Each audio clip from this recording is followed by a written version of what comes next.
शुभजित बयस मात्र 8 वर्ष दुनिया को बुझी नथिला बापा मां छड़ा आउ काहाकु जानि नथिला। सकाळु संध्या बापा मां पाखरे रहुथिला। पुओ को घड़िए न देखिले बापा मां पागल हो जाउथिले। हेले सेदिन किंतु शुभजित को बापा छाती रे पत्थर रखि देइथिले। पुओर मृत्यु हेबा जानिबा परे बापा छाती को दंभ करि देइथिले आउ तापरे पुओर अंगदान करथिले। समस्तक मनरे प्रश्न थिला बापा किपरि धैर्य धरि पारिले। हेले परे बापा बखाणी थिले कोह को छाती तले चापी रखी सही समय असह्य जंत्रणा भितरे बापा करिथिबा महान कार्यर कथा। भुवनेश्वर कल्पना अंचल विश्वजित साहू पुओ शुभजित साहू राष्ट्रीय मर्यादार सह शेषकृत्य संपन्न हो जाइछि।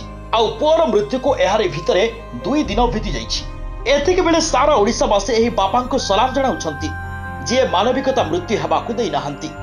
पुओ सिना चलीगला हेले ता अंगरे आउ किए जीवन बंचु एही लक्ष्य बापा से दिन निष्पत्ति नेथिले अंगदान करबा पई। पुओर शरीर पोड़ीदेवा अपेक्षा पुओर अंग आउ कहार बंचिबार कारण हेउ बोली छाती को पत्थर करे नेथिले निष्पत्ति। खेलिबा बुलिबा आउ दुष्ट हेबा बयसरे सिना जीवन चलीगला शुभजित कर किंतु अमर हो रही गले 8 वर्षर शुभजित साहू। ब्यूरो रिपोर्ट निरपेक्ष।